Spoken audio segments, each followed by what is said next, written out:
नमस्कार दोस्तों धान की फसल में अच्छी पैदावार लेने के लिए, ज़्यादा पैदावार लेने के लिए सबसे पहला सबसे ज़रूरी काम होता है अच्छी वैरायटी का आपको सिलेक्शन करना चाहिए। बहुत सारी मार्केट में वैरायटियाँ आती हैं, हाइब्रिड वैरायटी है, उन्नत वैरायटी है, बासमती धान भी किसान भाई बहुत लगाते हैं। जैसे पंजाब है, हरियाणा, उत्तर प्रदेश, यहाँ पे बासमती धान भी किसान भाई बहुत ज़्यादा लगाते हैं। आपको क्या देख करके वैरायटी का सिलेक्शन करना चाहिए? अगर अच्छी वैरायटी आप लगाएंगे तभी आगे चल करके अच्छी पैदावार मिलेगी।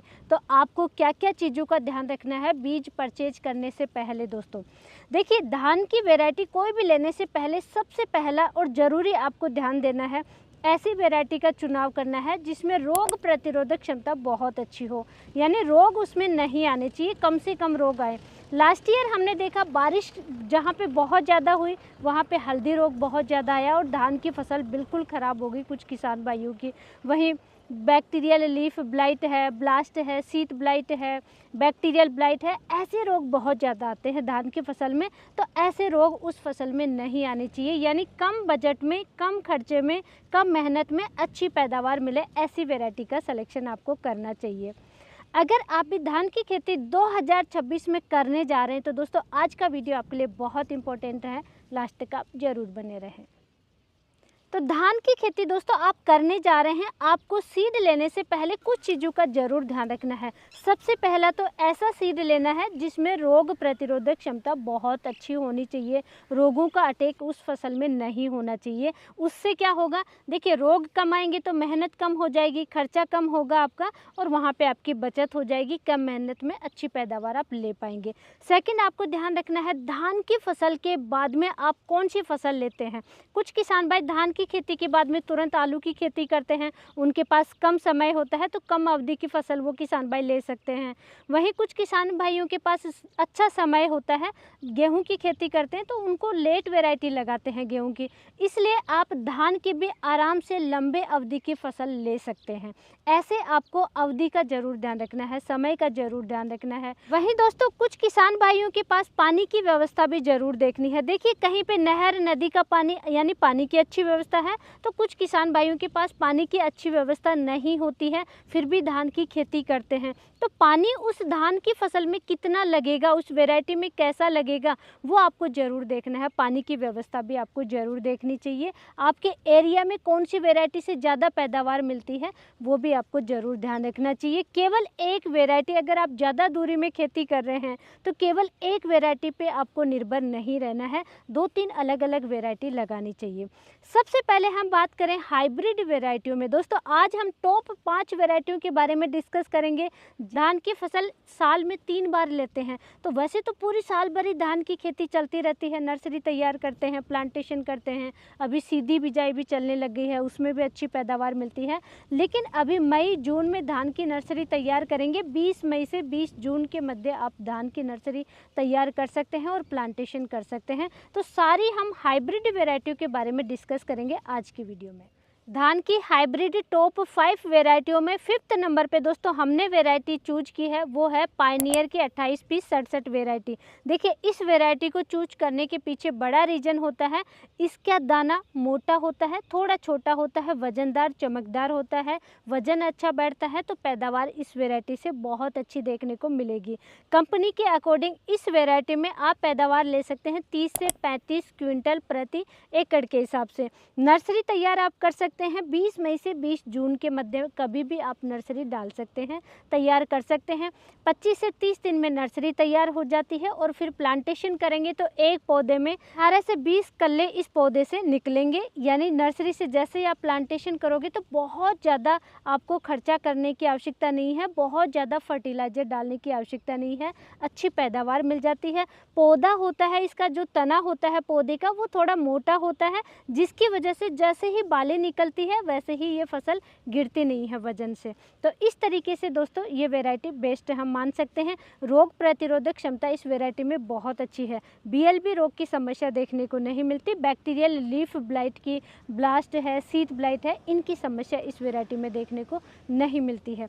इस फसल की अवधि होती है 125 से 130 दिन, यानी बीज से बीज बनने का समय 125 से 130 दिन का समय लगता है। इस वैरायटी के पौधे की ऊंचाई होती है 115 से 120 सेंटीमीटर और पौधे का तना मोटा होता है।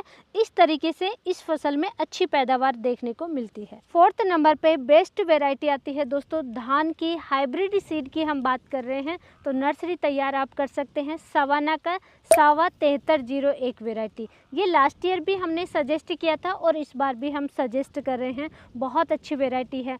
देखिए इसका सीड चाहिए आपको 1 एकड़ की नर्सरी तैयार करने के लिए 5 से 6 केजी सीड चाहिए। वही सेम 25 से 30 दिन में आपकी नर्सरी तैयार हो जाएगी।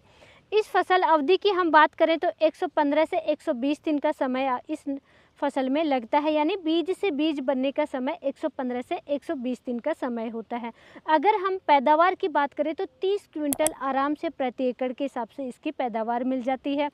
इसकी प्राइस बहुत अच्छी मिलती है। देखिए मार्केट वैल्यू भी देखना चाहिए तो सवाना का 7301 की मार्केट वैल्यू बहुत अच्छी होती है, क्योंकि इसका जो दाना होता है पतला होता है, वजनदार होता है, लंबा होता है और चमक बहुत अच्छी होती है, इसलिए उसकी मार्केट प्राइस भी बहुत अच्छी मिलती है। रोग प्रतिरोधक क्षमता इस वेराइटी में भी बहुत अच्छी आती है। आगे आप धान की बेस्ट वेराइटियों में 3rd नंबर पे बेस्ट वेराइटी का सिलेक्शन कर सकते हैं। वो सेम है दोस्तों पायनियर की 27P37 वेराइटी। लास्ट ईयर किसान भाइयों को अच्छा पैदावार देखने को मिला इस वेराइटी से और इस बार भी आप ये वेराइटी लगा सकते हैं। आपकी जितनी दूरी में भी आप धान लगा रहे हैं तो कुछ दूरी में इस वेराइटी को भी आप लगा सकते हैं अगर फर्स्ट टाइम आप लगा रहे हैं।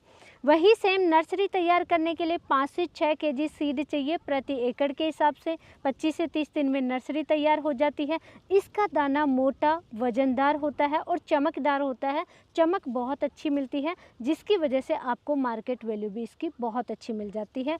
देखिए कुछ वैरायटियां होती हैं जिनकी प्राइस मार्केट में अगर उसका निर्यात अच्छा हो रहा है, यानी इंडिया से बाहर उसकी डिमांड ज़्यादा है तो एमएसपी से ज़्यादा प्राइस मिलती है। कुछ वैरायटियों की जैसे डिमांड कम होती है तो एमएसपी जितनी प्राइस मिलती है या उससे भी कम मिलती है। तो इसका दाना मोटा होता है, वजनदार होता है और चमकदार होता है। अगर हम इसके उत्पादन की बात करें तो पैदावार आप लगभग 35 क्विंटल प्रति एकड़ के हिसाब से ले सकते हैं। डिपेंड करेगा आपका मैनेजमेंट कैसा है, यानी सही समय पे आपने क्या देखभाल की है, क्या खाद पानी दिया है, उस पे सब कुछ ज़्यादा डिपेंड करता है। इस फसल की अवधि की हम बात करें तो 128 से 132 दिन का समय लगता है, यानी दाने से दाना बीज से बीज बनने का समय 128 से 132 दिन का समय लगता है। वहीं इसके पौधे की ऊंचाई होती है 105 से 110 सेंटीमीटर ऊंचाई होती है, तो बहुत ज़्यादा लंबाई नहीं होती है, इस वजह से ये फसल गिरती नहीं है लास्ट स्टेज में।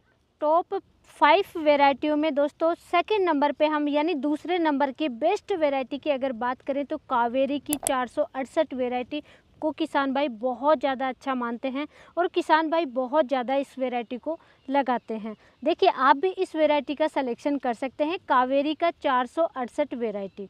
इस वैरायटी की अगर हम बात करें तो 120 से 125 दिन का समय लगता है। नर्सरी तैयार करने के लिए वही सेम 5 से 6 केजी सीड चाहिए। देखिए कोई भी जो हाइब्रिड वैरायटी आप लगा रहे हैं, इनकी नर्सरी तैयार कर रहे हैं तो 5 से 6 केजी सीड प्रति एकड़ के हिसाब से ही चाहिए होता है नर्सरी तैयार करने के लिए। 6 केजी सीड बेस्ट होता है 1 एकड़ के लिए। कुछ प्लांट अगर ख़राब भी हो तो कुछ आपके पास एक्स्ट्रा में होना चाहिए, इसलिए 6 केजी सीड बेस्ट होता है। अगर पैदावार की बात करें तो दोस्तों 30 क्विंटल प्रति एकड़ के हिसाब से कंपनी के अकॉर्डिंग 30 क्विंटल 1 एकड़ में पैदावार आप ले सकते हैं आसानी से। इसका दाना मध्यम मोटा, लंबा, वजनदार और चमकदार होता है, इसलिए किसान भाइयों की ये पहली पसंद बनी हुई है ये वैरायटी, और इसमें पैदावार बहुत अच्छी मिलती है। रोग प्रतिरोधक क्षमता भी इस वैरायटी की बहुत अच्छी है। बीएलबी रोग देखने को नहीं मिलता इस वैरायटी में, यानी बैक्टीरियल लीफ ब्लाइट की समस्या इस वैरायटी में देखने को नहीं मिलती है। तो इस तरीके से दोस्तों इस वैरायटी को हमने 2nd नंबर पे रखा है। सवाना की सावा 7501 वैरायटी दोस्तों टॉप वैरायटियों में 1st नंबर पे ये वैरायटी आती है, और ये वैरायटी 1st नंबर आने के पीछे बड़ा रीज़न है रोग प्रतिरोधक क्षमता इस वैरायटी में बहुत अच्छी होती है। इसका दाना पतला, लंबा, चमकदार और वजन भी उसमें बहुत अच्छा होता है। मार्केट वैल्यू इसकी बहुत अच्छी होती है, यानी रेट इसकी बहुत अच्छी मिल जाती है। और पैदावार की बात करें तो 38 से 40 क्विंटल प्रति एकड़ के हिसाब से भी किसान भाइयों ने पैदावार ली है इस वैरायटी में। कुछ किसान भाइयों को 30-35 क्विंटल भी प्रति एकड़ के हिसाब से पैदावार मिली, तो कुछ किसान भाइयों को 40 क्विंटल प्रति एकड़ के हिसाब से भी पैदावार मिली है। वो डिपेंड करता है, थोड़ा बहुत जो अप डाउन पैदावार में होता है वो होता है दोस्तों आपका मैनेजमेंट कैसा रहा है, पानी की व्यवस्था कैसी रही है।